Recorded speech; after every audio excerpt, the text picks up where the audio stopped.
Thank you. Let's take it from right there. All the dues. It was wonderful. Thank you very much for the input, all of our participants. And again, happy birthday, Hawk. We wish you have a great night and a wonderful weekend. So let's move on to what we really want to talk to you about, as well as the other Hall of Famers here that are a part of this. So let's move right on to the Art of Forms, Kenpo style. Hi, everyone. This is Paul Casey, the Kenpo Karate Hall of Fame educational video series. We discuss Kenpo principles, theories, and we discuss it with Hall of Fame members and Kenpoists in general, discussing the Kenpo community, what we think about Kenpo, and how we envision, hopefully, the development of it. So this is part 3 of the Art of Forms, Kenpo style. So in the past, we discussed several aspects of forms, and so we're going to go and jump right into it, talking to Senior Master of the Arts, Richard Huck Planas. We also have some input from Dennis Conatser and Mr. Joe Rebelo. And Dennis, explain to us how the forms are categorized. Well, Mr. Parker considered the first 4 forms as dictionaries, short 3 and beyond as the encyclopedias, and the sets as appendices. Dropping down to Todd Durgan. Todd, can you elaborate on that, what Dennis just spoke about?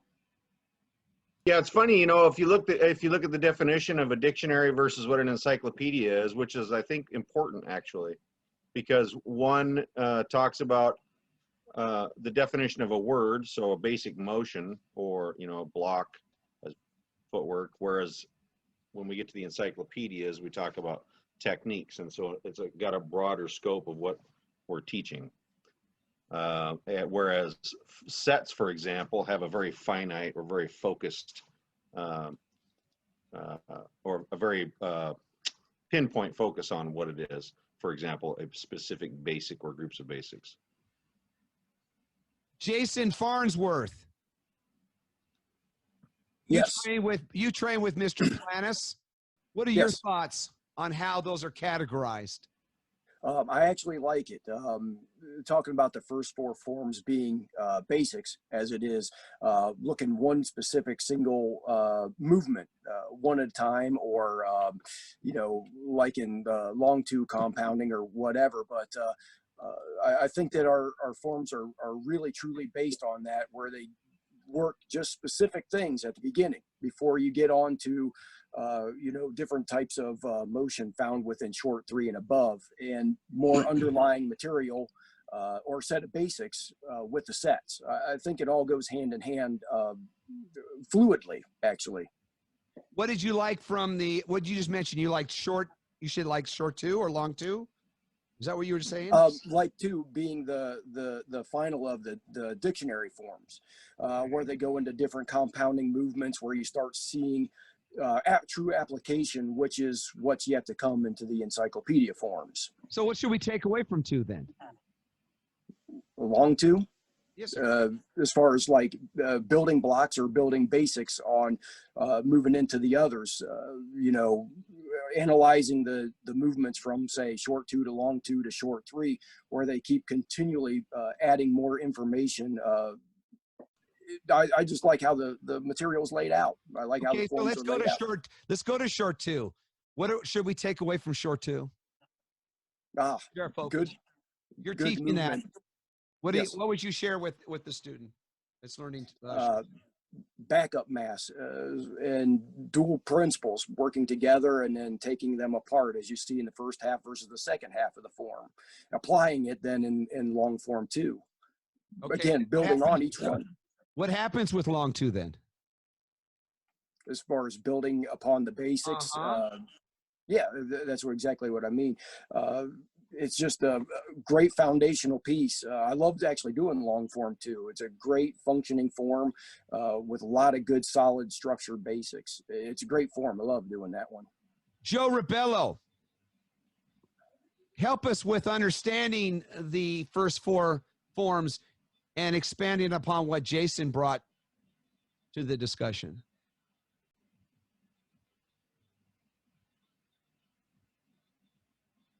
You have to unmute yourself, sir. Okay, try it now.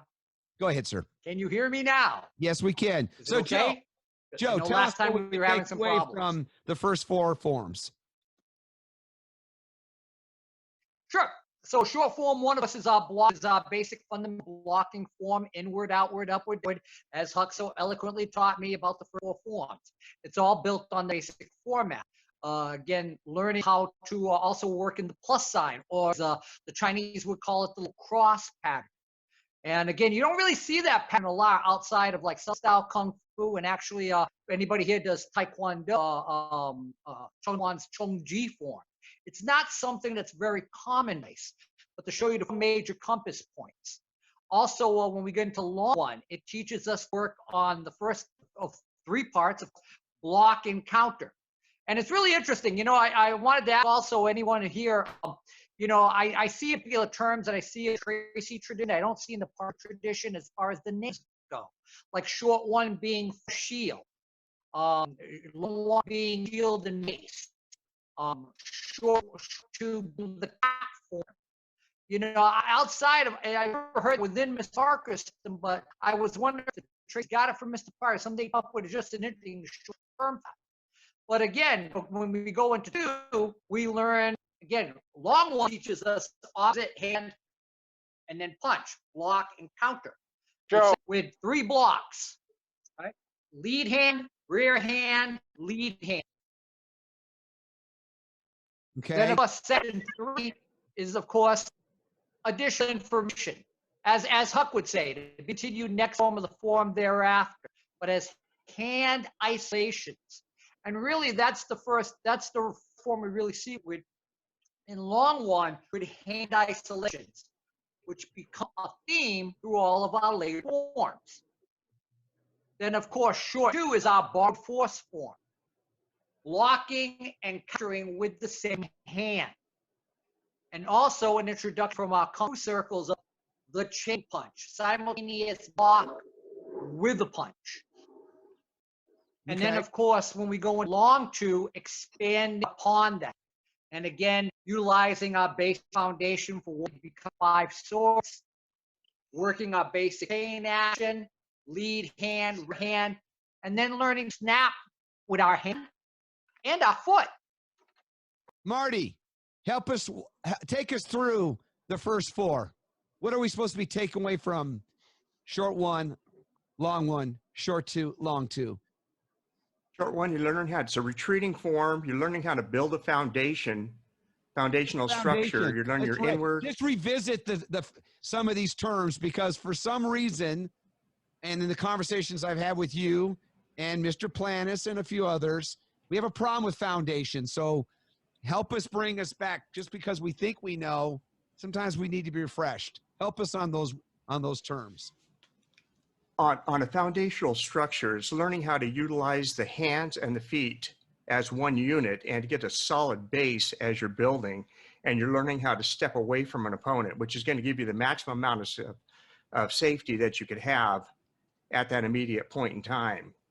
What it's also teaching you is when you're covering, when you're backing up, it's showing you how to move properly and still maintain that base, that foundational structure. If you don't have a strong bottom half, you're not going to have a strong upper half.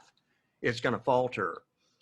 When you get into the long 1, it's teaching you how to block as you're retreating and turn to a forward bow, still maintaining that structure, utilizing, you know, the proper foundational rules and principles of how to move and how to gain your power from that. They're not forms at that point. All we're doing is basics and exercises, learning structure and learning our rules and principles of motion, because we're not really applying it to the technique forms until we start into the 3s. The 2s are torque and backup mass type environment, which we're learning how to use torque and backup mass together, apart. We try to break it up as much as we can. And we're learning, as they stated earlier, how to hit with the front hand, block and strike. The signs that we learn in short 2. Signs? 12 to 6, 3 to 9. You're doing your your basic structure, and you're starting to get introduced to the 45s in that, and you're starting to work the main 4 basics, and then you start to hit your angles after that. I'm going to jump over to Dennis Conatser on that one. Dennis, explain to us the signs that we are learning in short 2. Well, the signs he's talking about are the plus sign pattern that you're following, 12, 6, 3, 9. And then if you knock the plus over, you get the multiplication sign, which are the 45s. So those So the are cross the and two. the X. Yeah, those are the two mathematical signs or symbols that I think he's talking about. So we start learning the basic of the universal pattern, the footprint. What else are we taking away from short 2? In short 2, we're learning how to utilize properly with using the torque and back MS, which we always have torque in everything we do. And we're starting to cut back and use that back 2 angles of the 45s, or your multiplication sign, as you call it, in there to start with. What other stances that are incorporated in the transitions in short 2? Well, as you're doing the stances, you're doing a cat stance a lot more in there. You're doing back to a neutral bow in the step throughs, you know, so you're doing a lot more on that. Hold on just a minute. Yeah, he's somebody's calling in the answer. I didn't see you calling him, Puck, so it couldn't have been you. I'll drink to that. God bless.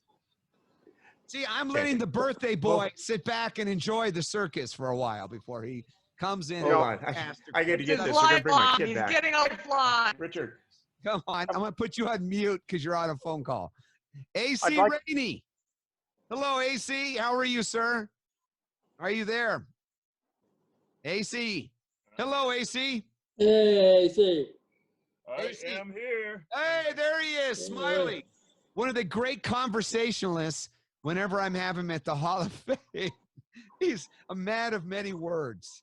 I love him. He's a good guy.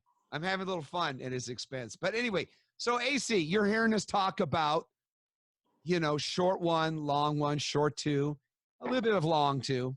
And Mr. Planas is listening carefully to you. So explain to us, what is your takeaway when you're teaching these base 4 forms, the dictionary of Kenpo? Well, you guys have basically gone over most of it. Yeah, but we want to hear what you have to say. I know. I'm about to. So the idea for me, as far as when I teach it, I look at short form 1 as teaching footwork, the idea of moving backwards, understanding how your face your directions, changing directions as you do it. You're only talking about 4 major directions. And then in short 2, you do the same thing. And I teach that short 2 is the contrast of short form 1, except for you're moving forward and you move away from danger. Short form 2, you move into danger. As you're moving into danger, how to create that block and the strikes as you're moving forward, and how to create a cover as you're moving into that danger. At that point, where you're talking about 8 angles in short form 2, you're only talking about it in short 4 in short form 1. Now, one other thing that you have to pay attention to, and that is your footwork. As the footwork happens, and many times as you move forward, you will probably 9 times out of 10 forget to put what's called a cover step. And I know that Mr.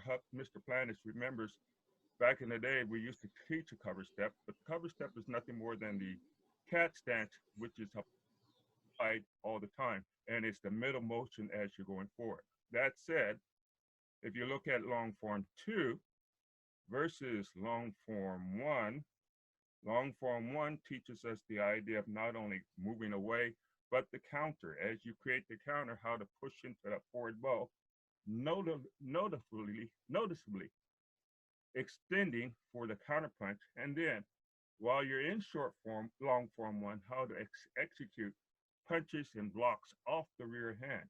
And to pivot and rotate your hips in doing so. If you don't rotate hips, you have no power, no matter how fast or how slow. So, now, or how big. And that 9 times out of 10 is the problem with a lot of Kenpo. Sometimes I see the hard Kenpo. The only thing that we forget is how to use the opposite hand. Now, in both particular cases with short form one teaches us the idea of how to block from that basic blocking position that you would find yourself in the horse. Whereas in long form 2, we start, and long form 1, we introduce the idea of point of origin. That point of origin works a lot faster, a lot quicker, and then we're also working with hip rotation at the same time. So long form 2 is my favorite form at the beginner level because it talks about transitioning of your footwork while delivering power, while delivering and executing the opposite hand. And if you're working the opposite hand while you're doing that, that means your hands are in the right position at the right time to make incidental and accidental contact with your opponent. And at the same time, wherever you happen to find yourself at, you're able to defend. So that's the cool part about those particular 4 forms. If you go any further, short form 3 goes a little bit further, and it talks about stuff. Now, stuff that we've already talked about in short form 2, short and long form 2. If you look at short form 2 and long form 2, you start looking to see that things are becoming more exacting and more powerful in short form 3. And short form 3, unfortunately for me, is a stop and go form. So at that point, you're looking at a lot more motion, and you're now looking at motion that usually talks about 3 motions as opposed to 2 motions. Then you can go on further and further. And you can, Sure. the more you slow your forms down, and the more you actually execute, say, for example, short form 1, you execute the short form 1 on your front side, your mirror side, your reverse side, and all of that, the more you see that things are there in the further forms further up the line, such as in short form 2 and long form 2. The last conversation we had on the forms, we were talking about understanding what the theme or the feel for the form was. Is there a big issue, a problem with going too fast? And some people equate fast as better. Fast is not better. Fast is fast. Anybody can go fast. You all of a sudden you start making slop going fast. If you go too fast and you don't know what all the algorithms are for your footwork as you're moving forward, a block just becomes a motion that has no meaning at that particular point. So I see. It depends on how well you understand your kata at that particular point. 2, long form 2 makes an extreme example of that. If you lose any type of integrity in your stances and your handwork or any of that stuff, it immediately known, especially by someone like Huck, who's going to just tear you apart. And I know that for a fact. Really? Really. I'm going to quote Mr. Parker, Infinite Insights. I'm giving you, this is amazing. This is the most I've heard from him in a long time. Well, you asked me about Kenpo, dude. Come on now. I promise you from now on, I will ask you more about Kenpo before we do the Hall of Fame speeches. Then you can talk for a while. We'll get warmed up. Mr. Parker quotes the word speed is equal to the distance divided by time. Speed equals distance divided by time it takes to act or move. And then he has the 3 categories of speed, which is perceptual, mental, and physical body performance. However, although categorized separately in order to analyze what speed entails, these 3 elements nevertheless function as one. So the question is, the practitioner or the person executing the form, his perception of how fast he's going versus how he actually is going, and how a third person may witness how fast he's going.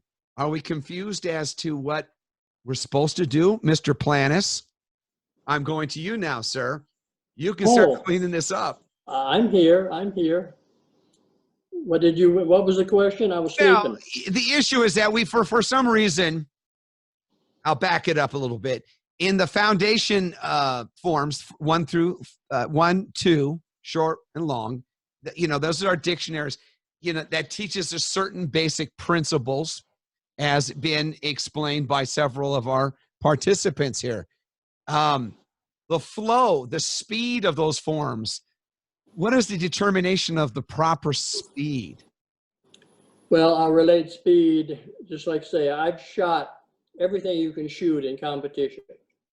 And when you're doing a shooting art that involves drawing a gun from a holster, they do not let you have a holster when you start shooting, because they don't want you to shoot yourself in the foot or the leg like a lot of people do. People want to go faster than they know how. People shoot themselves in the foot or the leg because they're going faster than their understanding of the motion, and they get all mixed up, and that's why they shoot themselves. So you have to go through so many classes before, and the RO, the range officer, is watching you, and it says, okay, I think we can let him try a holster. And they watch you. You bring the holster next time, and they say, no, you're not ready yet. You're not ready yet. Okay. So that's the whole thing. But just to make it, my saying is, you go as fast as you can go and still do it right. But I always want my students to practice in Tai Chi fashion. And Tai Chi, to me, I hope everybody can hear me because I lost a No, we can hear you, here, sir. but simplest definition of Tai Chi is Kung Fu done in slow motion. Well, why do they do it in slow motion? To pay attention to their timing, their speed, their posture, their mechanics. You can tell when you're off in your mechanics, when you're going super slow. When you go fast and furious, you can't tell where you're off or what you're doing wrong, and you just can't figure it out. I said it before, I have an article on that about the value of practicing in slow motion. But getting away from that right now, the 1s and the 2s, like, first of all the forms and all the techniques. The old man said, as Parker, as you know, all these techniques and forms are to teach you how to move. So you have moved in every possible way, from every possible position, and you're learning economy of motion, all your rules and principles, which are in the forms. You get introduced, like I said before, to everything we do is introduced to you in the forms. But a lot of people can't even tell you what the forms, are trying to teach you.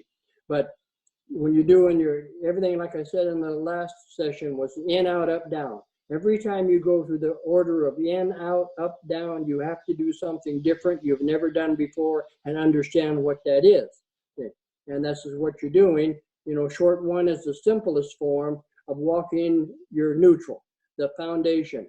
Rule number 1, establish a base. Base is a synonym for neutral bow.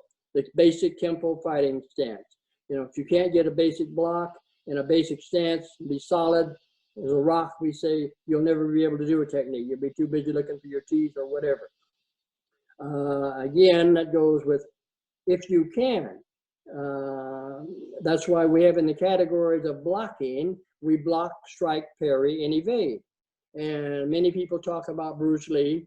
Bruce Lee, they see he didn't believe in blocking. It's no, Bruce did not believe in, didn't believe he couldn't block, but he knew he couldn't block certain people. He was a lightweight. Bruce was 135 pounds, and he knew he couldn't stop a heavyweight swing or a good, middleweight. So he evaded all the time. So that's why we have blocking, striking, parrying, and evading.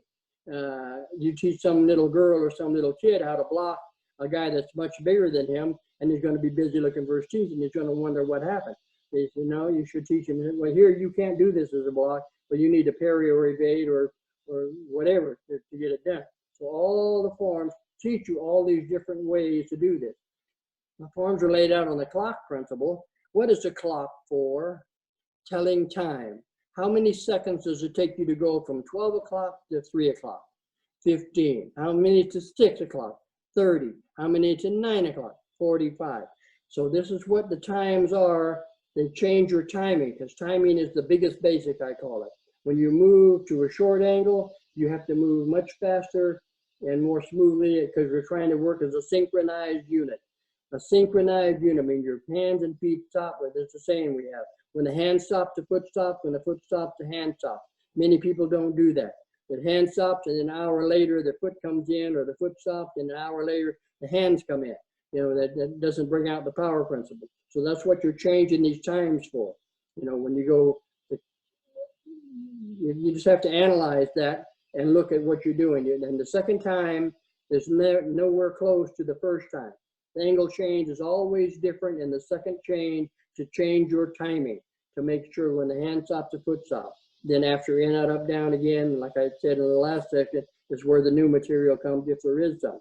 Like in short 2, there's no hand isolation like there is in long 1, but there's plenty of new information, and that's all after in, out, up, down, or from the 730 corner. Everything you're doing from the 730 corner onward is totally new. You have never done before in your life. And if you want to analyze and realize what that is. Huck, okay, we were talking about tempo and speed. Why is it that we see sometimes with certain forms movements that are more staccato rather than fluid? Is that a personalization issue, or is it just improper application of the or execution of the form, or did they just didn't get it right from the beginning because of the poor instruction? Well, when I teach a saying. I say, I will not stop. I will not stop. Why? Because stopping is wrong. The old man used to say, don't stop. They give your opponent time to move. You're not playing checkers with the guy. My move, your move. My move, your move. You give him a chance to do that. Again, there's so many, you're learning the techniques and the form just like you learn to read and write in school. When you started out with your basics, you went, and I'm sure a lot of you remember that, so you might have had to do it too. You're old enough, Paul. You go to the blackboard and you write A, and you step over and you write A, and you fill the blackboard up with A. Then you go to B and you fill the blackboard up with B to learn your ABC. But you say, okay, now we got to write. We don't have to print. We're going to write scripts, so you tie them together. So you A, B, C, D, and you keep the flow going. Then so how do we tie those together? With orbital switches. That's what orbital switches do. The same thing we do in Kenpo. The orbital switches tie your moves together so there's not a stop or a gap between them. The Kenpo is a flow. It's a flowing system. Many people don't. Just like, again, like I say, when I learned short one, there was 9 moves in it, and only 9. Now there's 20 and 25, 16, 18 is pretty standard. Go to the internet and watch people doing this, and you see 18 to 25 moves in short one now. And why is that? That's my question. Somebody it has to please do with answer instruction. Let's go to one of your students and Marty. Let's look at you and tell us about Mr. Planas is talking about the continuous motion. Don't stop. Is it because of, well, what's the culprit for why we're stopping when we're doing a form? I think you don't have a Mr. Planas on you with a shinai. Every time you do stop, you get smacked. Okay. Old school, so I've always learned from him, whenever you're going through your motions, to make sure you accent that strike, but keep the flow going.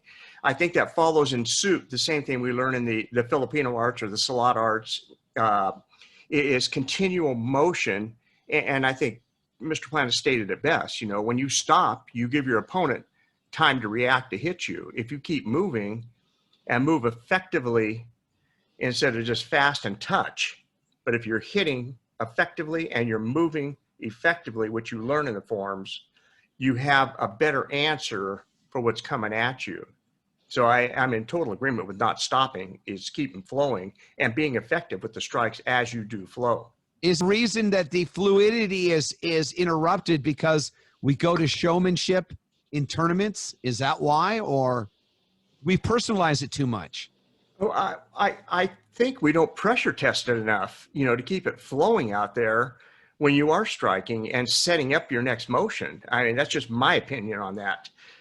So many times we're working it, we start chasing after a technique and we miss the mark, and we still try to follow through on that instead of feeling the energy coming at you and answering that problem and picking up from where you should be going from, instead of sitting there and trying to stop and try to make it the dramatic look. And it could be from from the tournaments. It could be just you, or you see it. You only know what you see and how to flow from that. You don't know what you don't know a lot of times. Are the forms wrong? Are they being executed wrong? I've seen a variation of forms different from the way that I've learned from Mr. Planas. So, and I'm pretty pleased with what I've gotten from him, and the understanding of the forms from him. And there's a lot of variations that I see being done other than that. Derek Hibben. Yes, sir. You're a student of Huck Planas. Yes, sir. What is your take on that? Are we in what is the problem here? Why are the forms not being executed correctly? If they're supposed to be a continuous motion and slow down a bit, what's the problem then? I mean, that's pretty simple to me. Don't stick your hand in the fire or you'll burn your finger. Well, to backtrack just for a second, Hey, Richard, you guys here?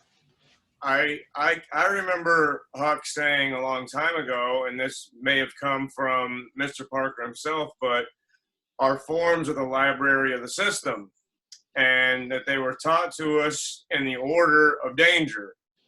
You know, the short ones and twos, you know, we're retreating, and threes and fours, that's when we're getting into the techniques. I think when it comes to people putting in pauses and breaks and things like that, they're not going through the techniques and the form and keeping the continuity and flow going as much as they're performing a dance. They're not actually, just from what I've seen, especially and adding pauses and dramatic breaks for tournament purposes. But, you know, just like in techniques, also in the forms, the way that it's always been taught and explained to me is, you know, gaps in timing, gaps in teeth. Okay. Let's go over here to Mark. Mark, I am going to focus on you. We're working on the first four forms. We've been talking about foundation, obviously stances, footwork, transition, coordination of hand and foot, movement that is simultaneous or syncopated or altered. What are you trying to accomplish when you're trying to either execute those forms or teach it to a student? On the first four forms, what I always try to get across is, like many of the other guys have said, is your base. Without your base, like Mr. Planas says, you really have nothing. So we would work a drill, even working, getting behind a person and pushing them and having them just establish a base before they actually did anything else. But in those first four forms, you're doing all your basics. You're working on your base. You're working on the rotation. You're working the upper body in harmony with the lower body. And you just drill them and drill them and drill them until they become second nature. Then that takes you, I think, through all the other forms. A lot of the guys mentioned the patterns, you know, the plus, the time sign, you know, moving on different angles, your back 45s, you're up to the right 45, up on long 2. You pick the other side up on short 3. That's what I try to go over with it. But it's just introducing new material with each new form, different stances, different strikes. Like in the 2s, you guys were talking same hand.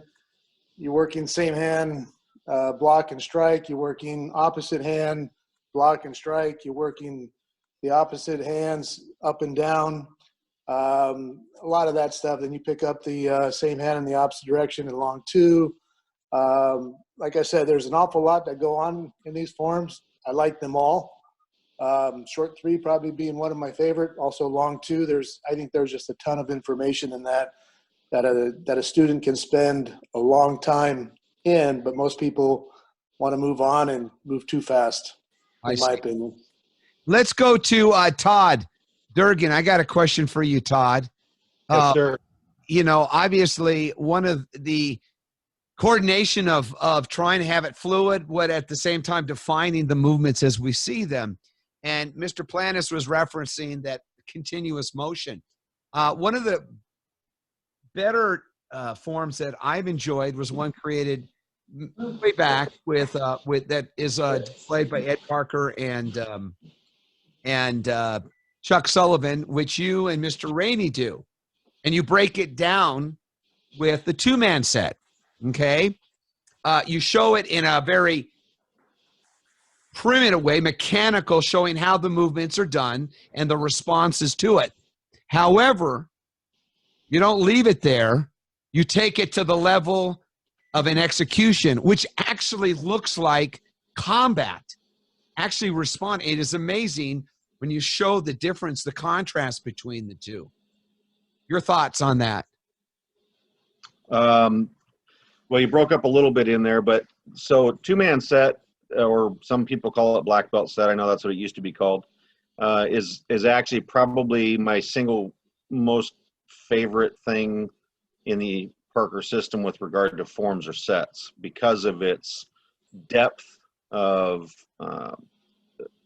understanding and the depth of things that you can get from it, draw from it, with regard to combat. So probably the single greatest thing, one of the single greatest things is what it teaches is it forces you to pick up timing and coordination, but it also forces you to pick up proper position and angles. Okay, and then so you have all of those things working together to be, as you said before, syncopated or synchronized with your partner, or one step ahead or one step behind. Hopefully you're not the one step behind.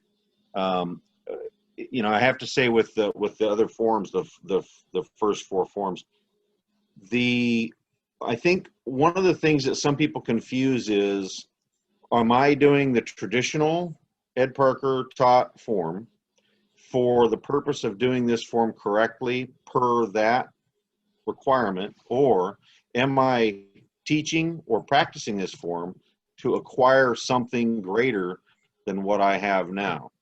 And that is very important to understand, that there is a difference. If I'm just practicing short form one to practice at my level, short form one, I'm going to do it and execute it much differently than I expect to see from or teach a beginner student learning short form one. Does that make sense? Absolutely. Proficiency.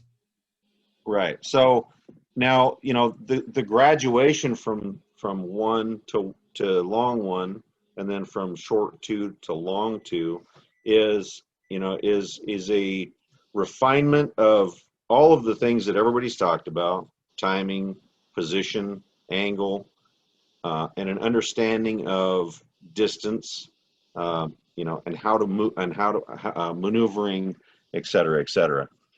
I think that, you know, and I said it before, I think it was the last session, you know, the thing that we have to take into consideration is purpose. You know, everything that we do needs to have purpose.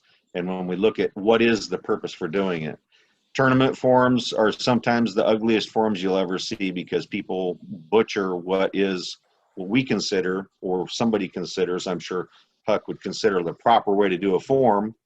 They take that and they go blah, blah, blah, blah, and they make it something else because they want to win a trophy. And that's great for the trophy, but if they get back in front of Mr. Planas, he's going to take a shinai to their noggin, right? So it's all about purpose. Let's talk about the foundation. And this is something that you and I have discussed on several occasions. And I think Mr. Planas will go to you after that, and then Mr. Conatser. Simply looking at your footwork, the lift versus the slide, the heel versus the ball, the foot. What are the biggest problems that you see, you identify when you watch footwork in the forms? Well, so one of the biggest things that I see in general is that people have a tendency to drag their feet instead of move their feet. What I mean by that is they have a tendency to rotate, either turn the hip or pull the foot back. So what that causes is that causes their center of balance, or their center of gravity, to move first, to shift, and then they move the foot, as opposed to When we walk, for example, our motor is the feet. It motors us forward. It pushes us forward, and then the foot follows. I liken it to the difference between a step drag, a drag step, or a push drag, for example. So you have a step drag, drag step, and a push drag, and those three foot maneuvers accomplish three completely different things with regard to timing. Not just timing into or away from our opponent, but timing with regard to how our body functions, the mechanics of our body and its function, and what pieces move with what other pieces of our own body. So as we move in, say, for example, in short form 1, as I drop back into my neutral bow initially, am I turning my body and then pulling my foot back? And it seems like a very silly thing, but it's a very subtle thing when you look at it and see the footwork and how it's working with or without the body, and it's typically not syncopated. It's funny is that some time ago, 6 weeks, 7 weeks ago, had a conversation with one of the Hall of Fame members, and he was talking about the twist in the rotation.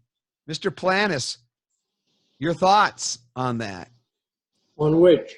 Well, it was brought up that the twist was essentially part of the movement transitions in short 1. Short 1? Yeah. No. Okay. Talking about, okay. Go on that, sir. Good. Okay. I want to clear this up. Okay. Everything in Kenpo has a name. If it has a name, it has a definition. Okay. All short 1 basically is step throughs. What is the definition of a step through? Where you get the distance and the rotation at the same time. When you do a twist through, and a twist throughs were left out of Big Red. We skipped it. I said, how could we forget that? You learn them right there in the twos. They're right there in the twos, but we were in a hurry. We were under the pressure of getting that package done for the franchise board, and many things got skipped over, and we said, we got to put that in later, but it never happened. But anyway, so the twist was purposely left out? Is that what you're saying? No. It wasn't purposely left out. It was accidentally left out. The twist throughs, the step throughs was put in.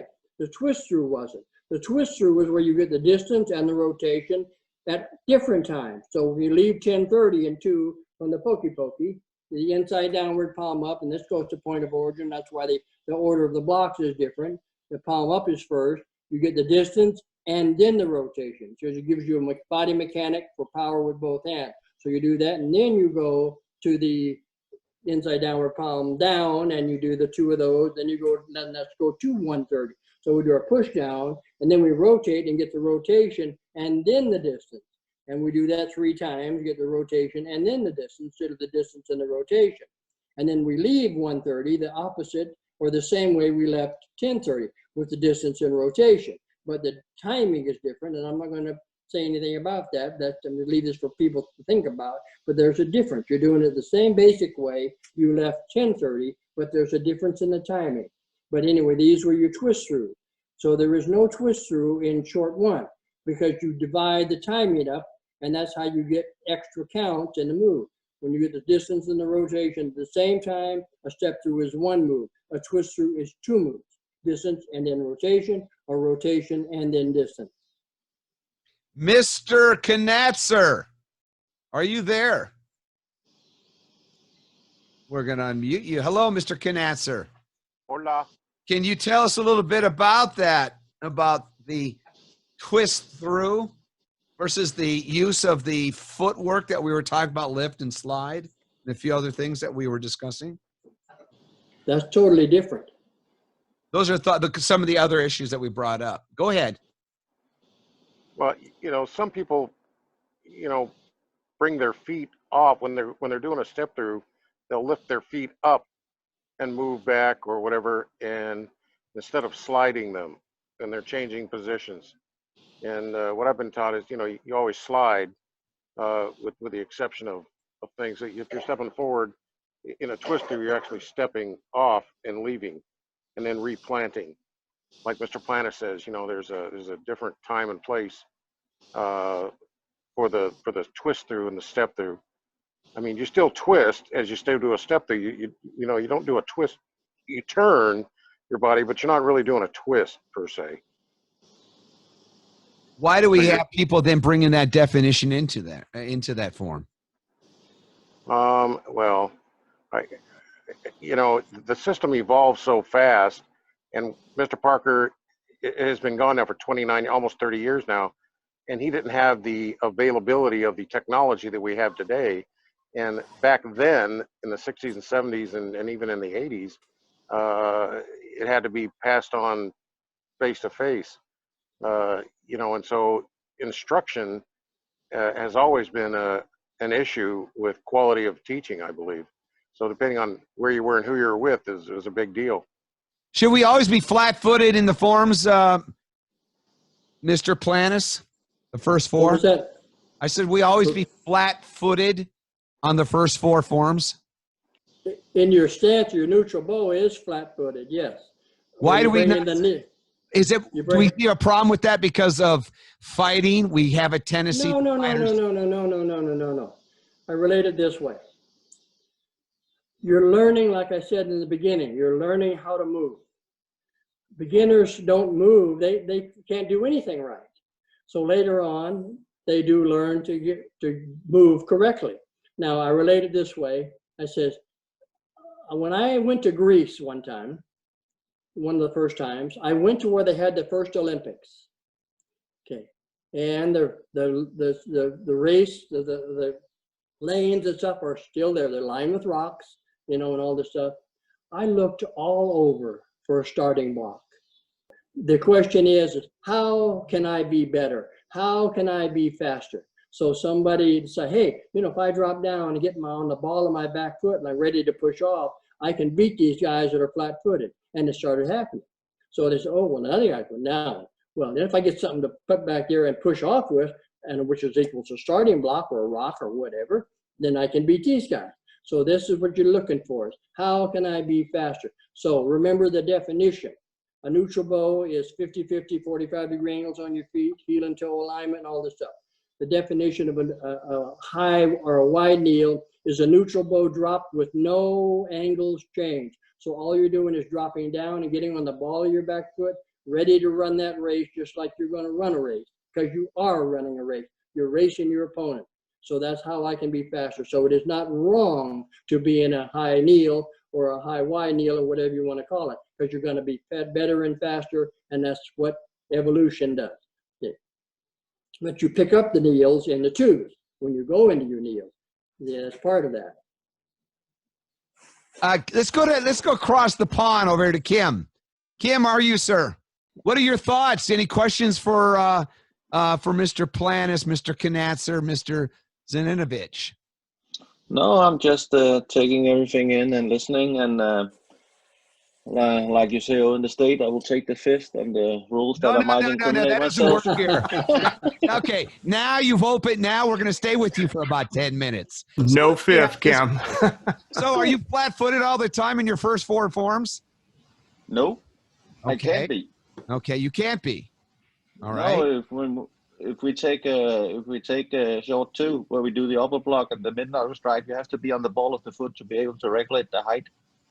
You can be on the heel if you want to regulate the height. Okay. So you got to be up on the ball at a high wide kneel. Do you slide? Do you lift? What do I do? I probably slide. Okay. Okay. I don't know what you mean by slide.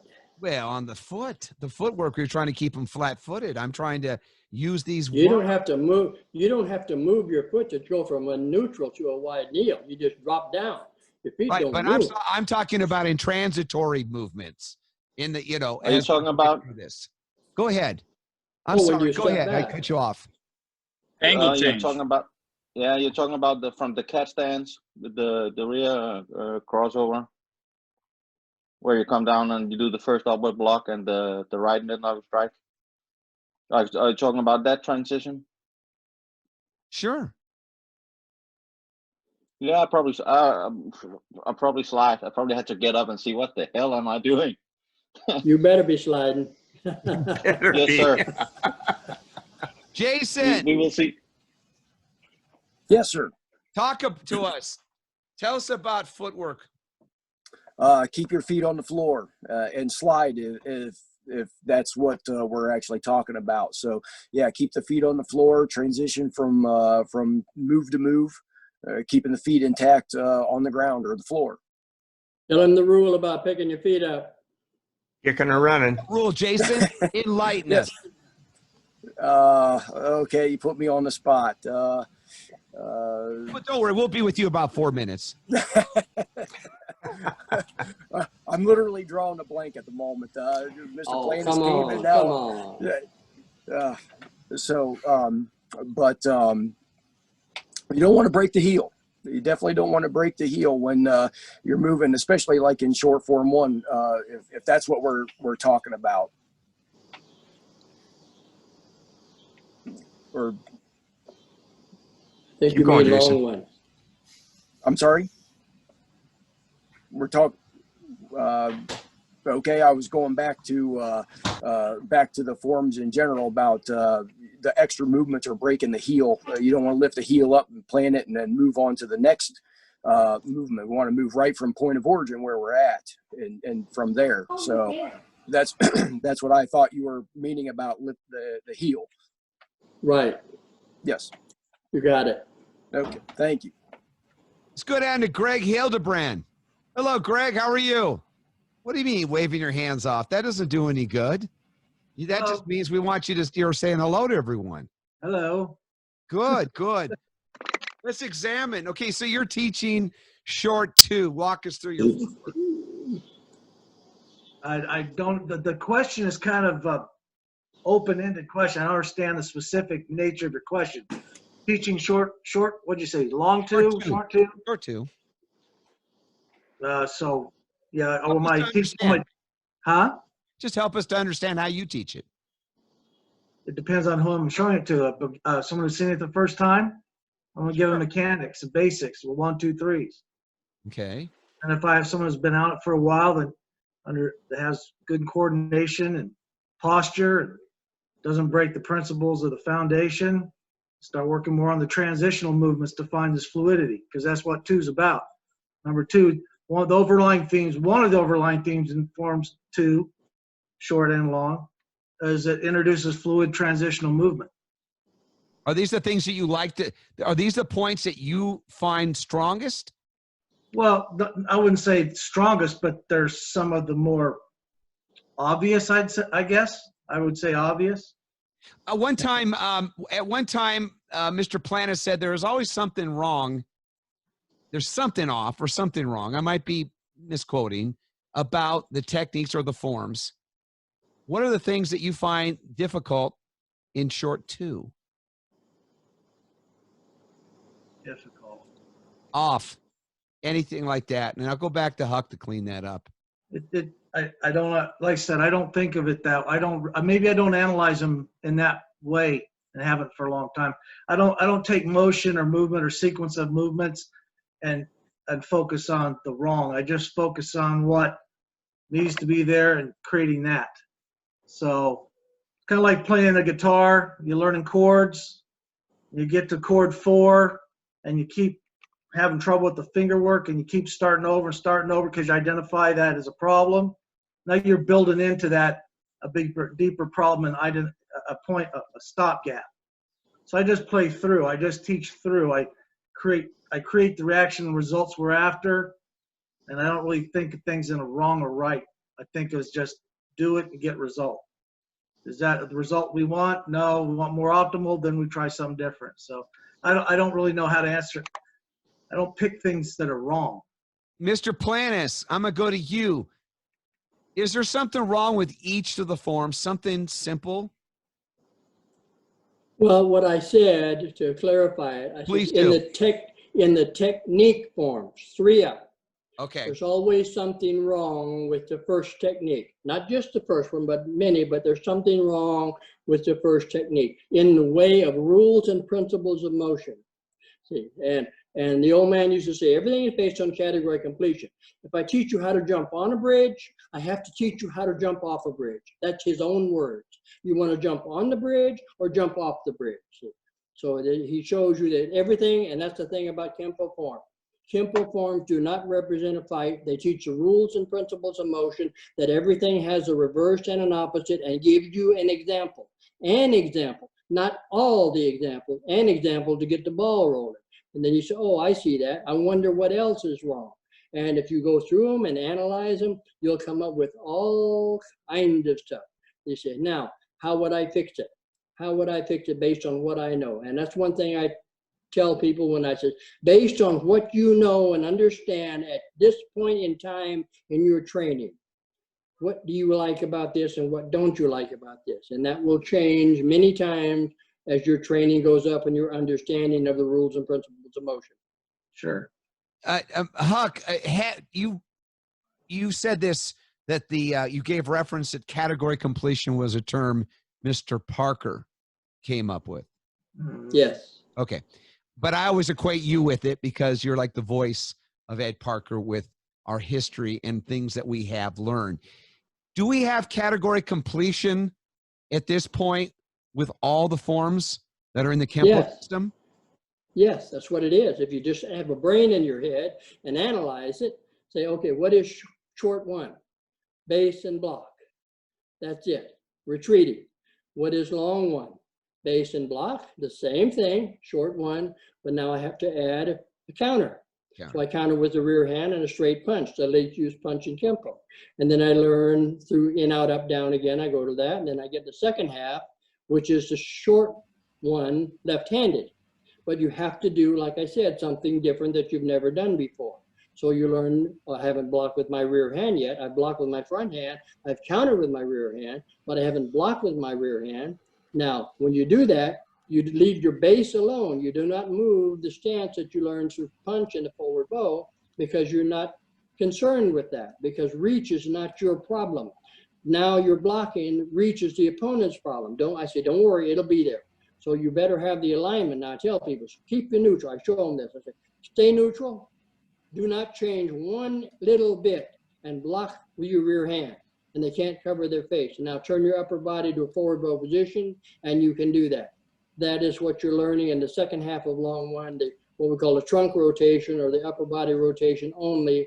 And then you go to the end, which brings in your first hand isolation. And that is based on the last block is a downward block. So I tell people, I say, now when you're doing that, I say, you know, there are more downward blocks than all other blocks, so let's look at some of them. There's also the inside downward palm down, palm up, and push down. But you do the palm down first, and that is from point of origin. But you say, oh, hey, shut your eyes, boys and girls, or what I say, shut your eyes because I don't want you to see me break a rule and cock as a separate move. We don't cock or check as a separate move. So you have to bring your hand up and then come down, and you do that 3 times. Then you do the push down, and then you throw in a series of punches to show the new angle, the front corners. That's the only reason you do it, the new angle, the one in the middle. Now, when you get to 2 and you get to 1030, where short 2 closed, and you keep it going, you say, now I'm going to use the hand isolation from long 1, but I'm going to stick to point of origin rule. So that's why palm up comes first, because your hand is high, that comes first, then your hand is low, that comes palm down, and then the push down. So that goes back to point of origin, you know, and then there's more to it than that, but then, you know, I'm just going to not say much more about that. Okay. Just get the ball rolling and how people should be thinking. We have been focusing mostly on short 1, short 2, long 1, short, and long 2. But my question then on category completion, in the totality of all the forms, up to 6, what about form 7 and 8? Are they still, has that been completed or not? To me and a lot of other people, there is no Form 7 and Form 8. Now, there was originally, many years ago when I was still in Pasadena, there was a Form 7, which was a twin dagger set, but it was nothing. It was what I called short 1 of the knife.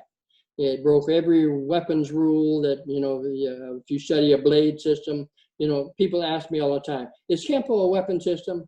I said, no. I says, I heard it was. When people say, I heard it was. I said, then you never learned the creed. If you say the creed, I come to you with karate MP, I have no weapons. Yeah. You got, so as I tell people, if you're going to study a weapon system or learn to use weapons, study a real weapon system, because the rules and principles are different, and people have trouble with that. Many people doing 7 in the old days have cut themselves real bad doing the figure eights inside themselves and whacked their arms with real knives and say, hey, it's something you learn from the weapon system that you never do. The knife has to stay outside so that doesn't happen. But that's So just one little point.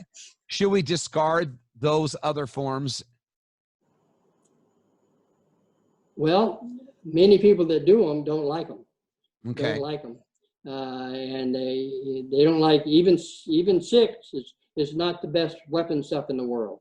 You know, like I said, if you do 6, you know that a lot of people don't know. When you say, hey, even with empty hands, do I want to be inside or outside? Do I want to be inside or outside? Outside, you learn in the Filipino systems and other systems to zone the backup weapon and stay away from the other hand. So you do that in 6. And a lot of people don't know this, but if they analyze, you alternate. First technique is outside. Second technique is inside, then outside, inside, outside, inside, outside, inside. And you do that through the form. And you really realize all the problems you can run into if you go inside. You're walking right into the backup weapon. The man's got 2 hands. He knows how to use a weapon, and he will come out on top if you try that. So a lot of that is done for category completion, because we do move from outside to inside and inside from outside. The first time we do it is from inside to outside when we do flashing wings in 4. That's good, but not to move from outside to inside and run into a knife that'll kill you. When your life is on the line, we have you complete these categories to show you, look, we're doing this at the worst possible time. Your life is on the line. What is your life worth? Where is your brain and your thinking? And that's what it's for, you know. So is it been basically ignored, forms 7, the club, and 8, the revised knife, because of the, well, I want you to, think about this. Think about this. The forms were put together many years ago. Stopped at 6. Now all of a sudden, 7 and 8, 9, 10 that you hear about come popping up many years later. Why? Because people wanted to do that. Okay, they wanted to do that. Now, a lot of people had their hand in on that. I'll tell you a story. A lot of people, some people know, some people don't know. Back in the days in Pasadena, we had many people walk in the door wanting to teach their art. You know, different arts, silat, kali, eskrima, whatever. And I would beg the old man, Mr. Parker, let this guy, he wants to teach, let him teach, want to learn. No, no. See that sign? What's it say? Ed Parker's Kenpo. If it's not Ed Parker's Kenpo, we're not doing it. And I know why, and a lot of the old timers know why too. It cost him, you know, a big, I'm not going to, I don't want to talk about it, but a lot of people, again, know what I'm talking about. So they didn't want to see the school cleaned out and everybody leave with these guys. So this is the thing. So we're going to make up our own. We keep these people happy, whatever, with whatever they want to do, then that's fine. But some people weren't happy with that, and they took off and went where they were happy. Yeah. Did Mr. Parker teach you Form 7 club and Form 8 knives? No club then. 7, very few people learn 7. He taught me 7. Oh, hell, I can't remember. Was it a work in progress, or was it a completed form? It was completed, but again, it wasn't much of anything to me. You know, it was an object lesson for me more than anything. It was a rule that you couldn't learn 7 until you were a black belt. Yeah, so I didn't think anything about that. And the old man taught me Form 7. I was a brown belt, but he never finished it. He never finished it. So time went by, and I didn't think about it. Hey, let's, you know, didn't care. Wasn't very much to me. So weekend rolled around where I took my black belt test.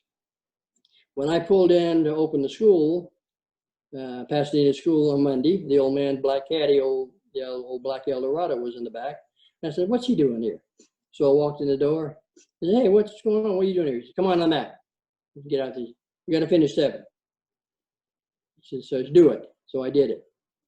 And he said, okay, that's it. He said, here, now do this. One technique. It's all I didn't have. You know, and that's it? He said, yeah, now you got it. He says, well, okay, that's good. He said, I told you, you couldn't learn it till you were black belt. That was an object lesson for me. If he stuck with the rules, I stick with the rules. So, and that's how I teach it that way. So, but I never, and again, he was the only one that taught it. Nobody else. Some people taught it, and they got in the old man's crap list, as we call it, you know, for doing that. Because again, very few people knew it, but I never shown it to anybody and never will for that reason. So, So but it's not the one that people are doing now. Okay. So aside from a historical reason for learning it, because some people claim they have to know everything, the relevance of it is not that important to you. No, not at all. Okay. You know, that's why I study history. And I respect that because, I mean, you know, like you said, this is a life or death situation with a knife, and we're looking at something serious. So if that's the case, let's look at some of our other people that are going to talk to us right now. Shane Price, how are you, sir? Any questions for some of our speakers today? Mr. Planas, Mr. Conatser, Mr. Rebelo, Mr. Conatser. You know, do you have any thoughts? What are your thoughts right now? My thought right now is that I'm glad to be here, listening to all this information, and I'm soaking it up like a sponge. Okay. Did you bring any scotch with you? I hope so. No, because Huck has it. Hey, we got to keep it light. It's a birthday at the party. moment. There's a birthday party here. Okay, folks. So just for the record, this is my son's work computer. So he's Tony, I'm David. Oh, but it comes up as Tony. Forgive me. Yeah. But looks like a Tony to me. Yeah, there's a lot of those in my family. No questions. Any thoughts? I'm enjoying. No, I mean, I'm spend some time with Huck and some of these other guys, so I've been yelled at before for a lot of these things, and I just enjoy the conversation. Okay. The purpose of actually this educational video is to bring attention these forms, which are the basic building blocks of Kenpo. I had that conversation with somebody the other day as we built upon them. And if you don't have a really good foundation, we're going to have problems with that. And it's quite obvious if you listen to, some of the people here. Let's go to Mr. Rebelo. And are you there, Joseph? Here. Okay. So yes, sir. So can you hear me clearly? Yes, we can. Just take your sweet time. For some reason, it comes up funky. So Joe, help us to understand what your takeaway from today's meeting. Well, before that, I have an important question that I've wanted to ask Huck and a lot of the older seniors about long form 2. Well, that takes me out of the equation. Shush. Huck, at one point, I've seen the Ireland group, the Irish Kenpo group, the Tracy group, and even Larry Tatum. And long form 2. Our first technique, of course, moves to 12, right and left side. We then move the side to 9 and 3 o'clock. Now, at one point, I've seen people do universal lock in the sequence to 4:30, then 1:30, and then take a large cover step to bring them back on the multiplication sign. When was that put together, and when was it changed? Long form 2. Yeah. Okay. Long form 2. Yeah, gotcha. Our first technique, Yeah. Okay. right you and got left, your- go to 12. Yeah. Our next 2 techniques go to 3 9 and 9 and 3. Yes. and to 3 respectively. Yes. Yes. I have seen an earlier version of long 2 that goes to 430, then 130, and then reestablishes back on the lower end of the X. When was it changed to the way we now do it? I've seen the Irish group do it. Joe, I've seen the Tracys do it. I've even seen Larry Tatum in the original Panther Productions video do it. I couldn't Where tell does you. it come from? I couldn't When tell was it you. changed? I couldn't tell you. I've never seen that. I have never seen that. I've seen some changes made through the yeah, but I've never seen that. It's always been the same angles, 6 and 12, as short 2 was. Okay, but that's again, that's while I'm on that, I ask people, and this is just food for thought for people. I say, when is the first time you break the order of in, out, up, down in the forms? And that is where you break it, when you go to the universal block. The universal, yes. And then you figure out why. Yeah. That's all I'm going to say about it. That's where I see that change. So I'm just trying to find out when. I'll keep searching. Yeah. Conatser. I just know. Do you have any thoughts on that? I'm with Huck. I've never seen what Joe's talking about ever with anybody. So, you know, all I can say is these guys, I don't think it was from Mr. Parker tonight that I know of. And Huck goes back farther than I do. So, you know, and he learned it from, you know, they were back with Labonte and Kelly. So it must be, I don't know who changed it, but I've never seen that. I think it's a Tracy Kenpo thing. Okay. Because, and I can tell you why, and I'm sorry to interrupt, but in long form 3, they do crossing talon on the other side first, and they end up crossing backwards to the thrusting wedge technique after their second side of crossing talon. So that's indicative of some of the other things that I've seen in the Tracy Kenpo system for their forms. That's a good question. How much of a difference, and I'll open this up to anyone, in the forms how did they differ or change after the Tracys and left the Parker system? Well, I'll just say this one thing. I started in the Tracy system with Labonte and Kelly, and we never did it that way. We went to 6 o'clock, 6 and 12. So it was that way when I did it. You know. Same with me when I went through them. I went through the same thing. I came up in the Labonte lineage, and I've never done it that way either. It's always what Mr. Planas just stated, and Mr. Conatser. Rebelo just goes to these rebel groups and finds nonsense. I tell you, Dennis. But if you chance to, there's a great Facebook page from Fran, this guy Fran in Ireland, and of course they show the Irish versions of it. The Irish version of it, they do that as well, diagonal.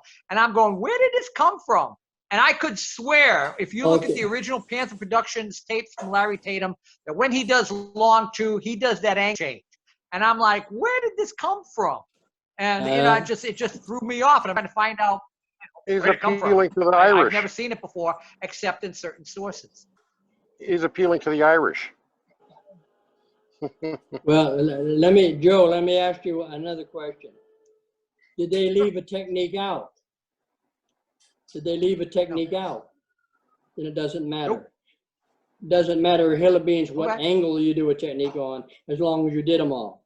And understand why you did them all and the relationship of the technique to each other. All the technique forms, the techniques that are back to back, generally have a relationship to each other, and it matters nothing what angle you do it on. Just understanding what you're doing and why. Okay, since we say that, my other question was, a lot of people saying the beginning of 6 is wrong because of the angle in relation to technique as opposed to the form. and vice versa. And, you know, I was always taught by you and Mr. Parker, it's a plus sign, it's a multiplication sign. It's a plus. And one of the few exceptions to that, of course, is Form 5, because we're moving on the 3-9 line first. So again, we're back to you. Category completion. Oh, and to address the 500-pound elephant in the room, many people will say that Huck created category completion. Well, Ed Parker always said, and I make my students quote this every class, for every move, theory, concept, principle, or definition, there's an opposite and a reverse. Hey, baby, if that ain't category completion, you tell me what is. We got a question here from Bob Davison. Yes, no, maybe. Bob Davison, are you there, sir? First time I've been on Are you this. having a good Saturday? Yes, sir. Good. Well, we're glad you could be here and be a part Oh, of it. my. So let's go over to let's go and finish this up here. Jason, Mr. Parker considered Kenpo a non-traditional system. Are we a traditional system? Or are we a non-traditional system? Or are we an evolving system? What are we? I would say an evolving system. From my experience in it, I believe that we've had a number of, I guess I would say, updates to the material. And I think it's been in good favor for the material itself and for the information involved with it. I believe it's always going to always evolve with time and with the students. If Mr. Parker was alive and in the time you've been in Kenpo, what do you think he would have changed or would have pursued in the development of Kenpo?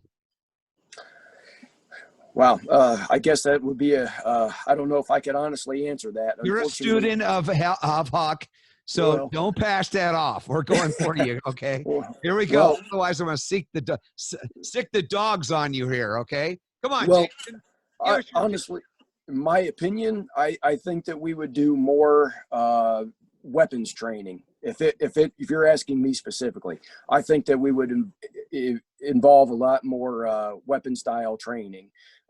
Much as we were discussing the 7 and 8 just a moment ago, I believe that there could have been a lot more functional foundation for those as time went on. But unfortunately, we don't know if it would have been a part of this new MMA craze that hit, the world here in the last 15, 20 years. Well, Jason, is that Yes. with a weapon or without a weapon? As far as like with weapons, I'm sorry. Yes, I believe that we would have incorporated more. At least I would think so. Let's go to Derek Hibben. Derek, what are your thoughts? You're a student of Huck Planas and a few others. Where do you think it would have evolved in the last 30 years? What would it would have evolved to? Well, when the initial question was asked, are we a traditional, non-traditional, or are we an evolving system? The answer is yes. To me, the answer is yes. And especially when it comes to Old Crow. Right. Uncle Huck, cheers to you. Cheers to you, boy. The glass. That's Hey, that's how we get down. But it's Everclear water. Yeah, right. I gotta be the one that stays sober for this thing. Well, see, enough. Something You that's can't be sober for these things. You can't be sober. no. Huck, happy birthday. Something that's always been taught and told to me from day one. There was no kids classes. I came up the old school way, and those of you who are Uncle Huck, everyone else, Mr. Planas, respectfully, those of us that have been fortunate to be able to call him Sifu and our instructor, our legs have felt all the beatings of what we do wrong, especially when it comes to footwork. But everything in our system is based on rules and principles of motion. Everything. And when we start getting into forms like 7 and 8 and stuff like that, like was stated before, we're an empty-handed system.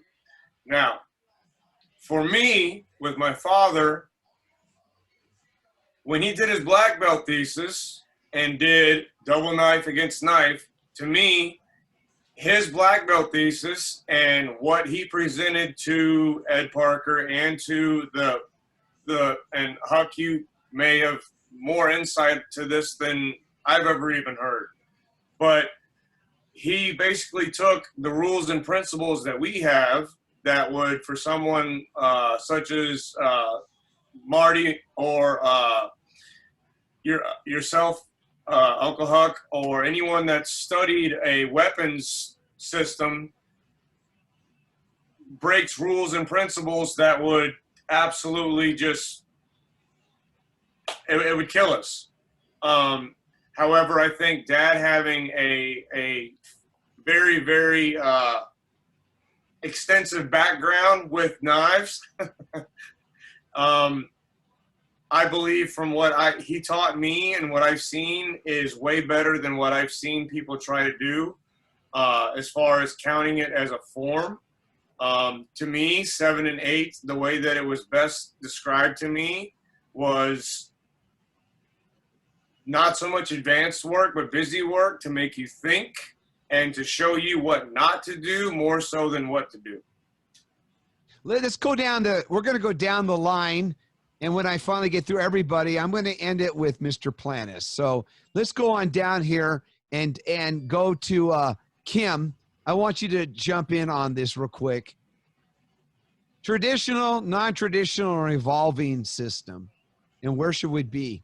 Where should we go? I think it's a hard question because maybe I see it a little bit traditional, and yeah, because there are things we don't want to change, even though we are changing things because we said there are things wrong with certain things within the system or things we could do better.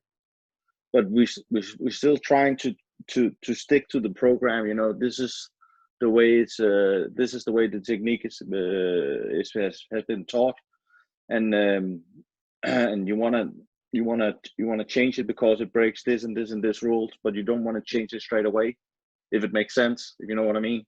Sure. So I feel it's a little traditional, you know.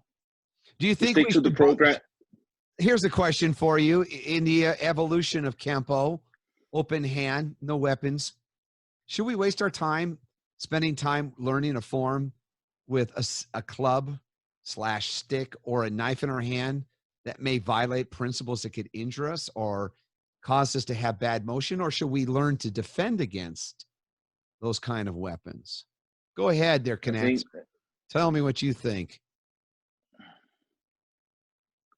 Are you asking me or are you asking No, I'm Dennis? going to go to Dennis Conatser on that now. Okay.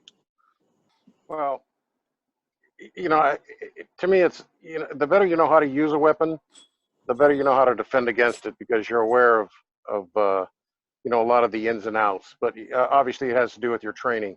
It'd be fun to play with Marty, you know, with knife work or Denny and Asana or somebody like that, and that would sure give you insights into how to use a knife, and at the same time how to defend against one. You always want to assume your opponent is very skilled, and if he's less skilled, then so be it, you know.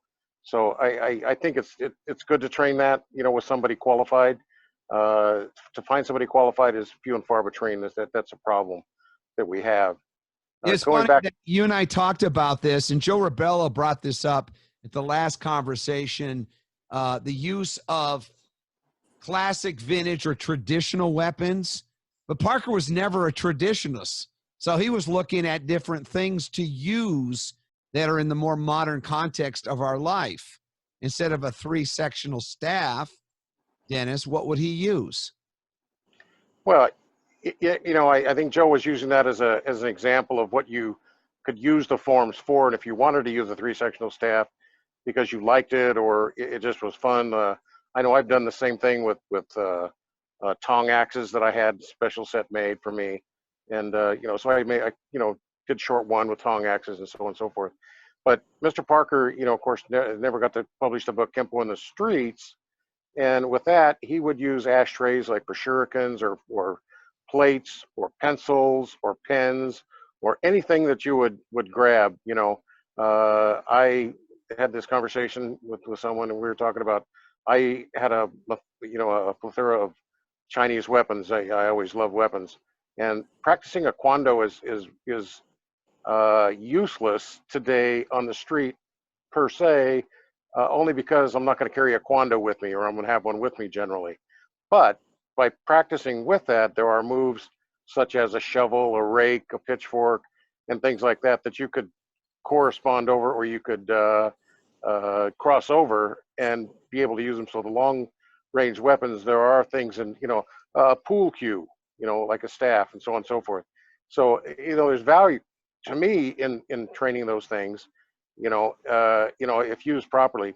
I got to say too, we're talking about tradition and some of that question earlier. Mr. Parker had the saying, knowledge is bound when one is compelled to tradition, yet knowledge is endless when tradition is bound. And we certainly have a lot of traditions in our system, but also we're a very eclectic and very pragmatic system, as he used, something that's actually very useful and applicable. And my last thought would be, I'd love to see Huck. I'd love to see Gil. I'd love to see his set that he did just for grins. I don't care how good or bad it was. I would just love to see it, because I know it was done years and years ago, but I'd love to see where his mind was at that time, and with what he did, because he is the creme de la creme of knife making in my book.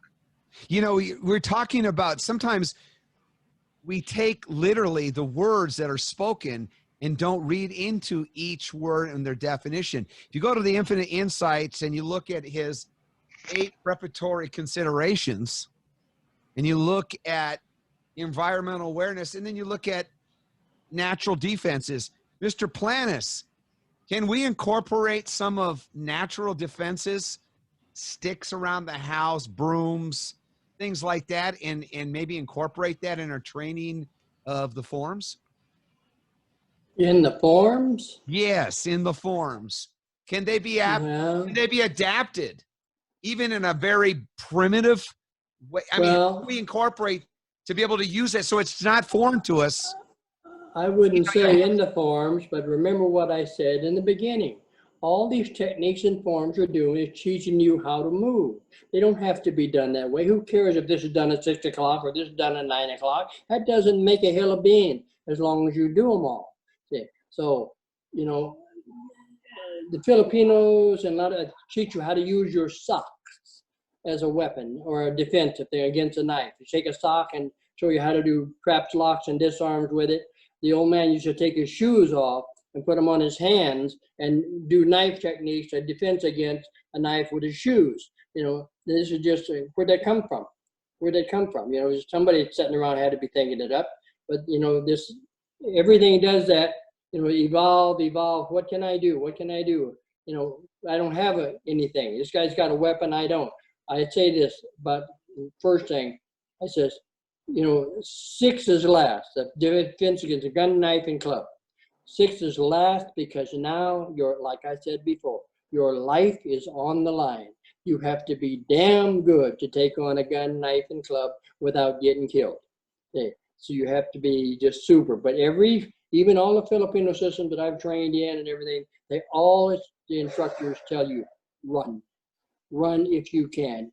Because you're going to be cut. How bad, you don't know, but you're going to be cut. So if you come out on top, you're going to come out on top. But, you got to do something. That's if you're trapped back into an alley and there's no way out, I got to do something. And hopefully something that might work and not get you killed instantly like a lot of the stuff will. Should we look at, what about non-traditional weapons like nunchucks? Mika has a question. What's the relevance? Non-traditional. Play, and is it just Chucks to me are traditional weapons. I'm sorry. Chucks to me are traditional weapons. Okay, That's so they're a rice, traditional. rice thresher. Tom's was Okay. a rice grinder. You know, that's what they did. They took the farm implements and made weapons out of them because they took all their swords and stuff away, and they had to use what they had. You know. Is it relevant for us to work with those? Should we spend time with that, or is that just something to play with? You take it as far as you want to take it. Like people ask me all the time, Mr. Planas, should I learn the ground? I said, I don't know. Should you? Should you? It's up to you. Well, I might wind up on the ground. I said, well, then you if you don't know how to work down there, you're going to be in trouble. See, that's one thing, like I said before, when the old man wouldn't let anybody come in to the school and teach other arts. That is one thing good that has happened since the old man died. It has let a lot of the people cross-train. They would not be cross-training now like they are if the old man was still alive. He wouldn't allow it. So that's one good thing that happened, and many people are very, very glad of it. Is that so? That's the evolution of Kenpo, to cross-train, to seek other knowledge. Well, yeah, it's just like you go to grammar school. Okay, I learned everything in grammar school. Now what? I go to high school. Now what? I go to college. Now what? I go to, graduate school or finishing school or whatever. You take your education as far as you want to take it. I tell people this. I says, the man that got me started in Kenpo quit as a brown belt. He was my best friend in high school and college. He got his brown and he quit. That's all he wanted, and all he cared about is, I know enough to save myself, and that's enough for me. So where do you quit? It's wherever you draw the line, or you want to put that line to it. Todd Durgan. Yes, sir. Evolution of Kenpo. Where are we going with this? Well, have we evolved the system as a system? Have we stagnated and traditionalized it, or have we evolved as individuals? I think there's a difference between those three things. There are many who have traditionalized it by keeping it the way it was. The system itself is designed as a system, and so it's hard to evolve if you're not adding, taking away, or in some form or another manipulating that system. Evolution, by the very definition, means change. So, Marty, I'm going to be ending almost with you. You have had the great privilege and shared a lot of this with us in the past about cross-training. Well, for me, I think cross-training is phenomenal. If I didn't have the understanding of the rules and principles of motion of our Kenpo, it wouldn't have allowed me to really excel in the other arts that I've done. I do like the study of the rules and principles of motion. I do agree with Mr. Planas stating that it doesn't matter which angle you go to sometimes. I do keep them the way he taught me. It's a matter of following those rules and principles of motion, keep your fluidity going. Keeping the weapons and adding the different facets of the arts, it goes back to how far do you want to take it. And Mr. Planas eloquently stated that. I believe for me, I wanted to study the weapons more. Mr. Planas gave me a taste of it. And as I started learning more of it, I started learning more about the situational awareness, about the environmental awareness, and the usage of those weapons. And it really opened up a wide view of how to move inside or outside and what's best for that given situation. I do like the Salat for the off-balancing. I do like, the JKD for take what's useful. All of them have a value to it. And if it can complement what you do as a martial artist, as a person to express yourself, that much better, I think that's where a person needs to go, looking at that student, how you can develop them, to the best they could be. I have another question for you. Yes, go ahead, dear. Okay, do you want to be proficient in one art before you cross train? I would say absolutely.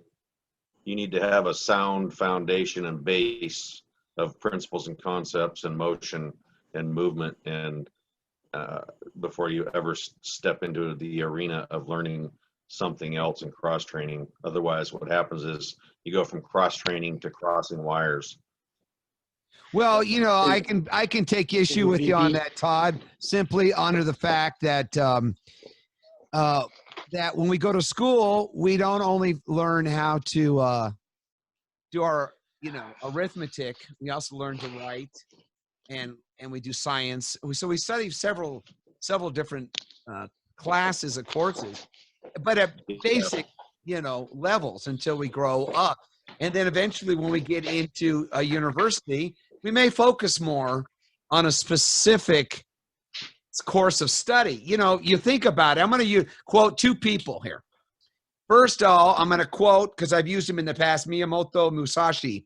He says, "No man is invincible, and there no man can fully understand that which will make him invincible." So to limit yourself by only one study, you may fool yourself, okay? And then the second thing that which is a big point of reference in Sun Tzu in The Art of War, he likes to say all warfare is based on deception. So if you're multifaceted, you can use different means to deceive your opponent. So with that in mind, I think we're looking at the conclusion of trying to understand Kenpo is a lifelong journey. I mean, my last conversation with Frank Trejo was simple. He said to me, he goes, "Paul," he says, "my journey is ending. I'm an old man. I can't go any further with you." And I laughed and I said, "Well, don't worry. I'm used to pushing a wheelchair. You can go along with me." And he started looking and says, "No, you don't understand." So with that, I'm going to turn to Mr. Planas, and I'm going to ask him to help us understand about this journey. Mr. Planas, I know it's your birthday, and you've been gracious to share a lot of your time with us to help define us and give us some guidance, because we in the Kenpo community are sort of floundering a little bit with a lack of leadership. There's so many different fractions. If we would check our egos and set aside our ideals of thinking we know something, maybe we can learn something from these conversations. So with that, why don't you help us out with a few parting words before we close? Parting words on what subject? On the study of Kenpo, where we're at as we evolve. Well, a lot of people out there are doing Kenpo. They're not studying Kenpo. Like I said, Kenpo is a study of motion based on rules and principles. When you do something, you want to know why, how come, and what you're doing, what category you're completing, or whatever. You know, this is the thing. Just don't do monkey see, monkey do, or, you know, like I said, this does 6 o'clock, this goes 9 o'clock, this goes 10:30, this goes, that doesn't matter. That doesn't matter. All a form is a bunch of single moves tied together. You know, they use different things to do that. So it's just a study of motion, again, based on these rules and principles. So that's the thing. If you understand the rules and principles of motion, which very few people know their rules and principles of motion, you know, to get along with that. They just keep out there, keep going, you know, monkey see, monkey do, you know, and that's not going to get it. It will not change with that type of training. You have to really put your nose to the grindstone and start analyzing and looking, you know, and figuring out a lot of the whys and how comes. You know, there's a lot, it's an old saying, you know, that the old man, I think the old man came with it, he who knows how will always be the student. He who knows why will become the instructor. And so that was something he taught me a long time ago. Wonderful words to end it with. I want to say thank you very much, Tony, Joe Rebelo, Todd Durgan, Bob Davison, Mark, Derek Hibben, Marty, Dennis, Jason, Wes, Bill, Mika, Shane, and Claudio, and especially you, Mr. Planas. Thank you very much, everyone, for your contributions. Thank you for participating in the Kenpo Karate educational video series as we further discuss and explore the art of forms. Our next couple of meetings, we'll be dealing with the forms of 3, 4, 5, and the conclusion of 6. And with that, no further we got a ado, lot of time. thank you so much, folks. God bless you. And Thank you, again, Paul. happy birthday there, Huck. God bless Thank you, you. Paul. Thank you. Thank you. Cheers. Thank Happy you. birthday, Huck. Birthday, Huck. Happy Happy birthday. birthday. Yes. Happy birthday, Huck. Notice that Happy we're not birthday, drinking people. again. Bye. I got my scotch. God bless. Thank you, everyone. Have a great night. Bye.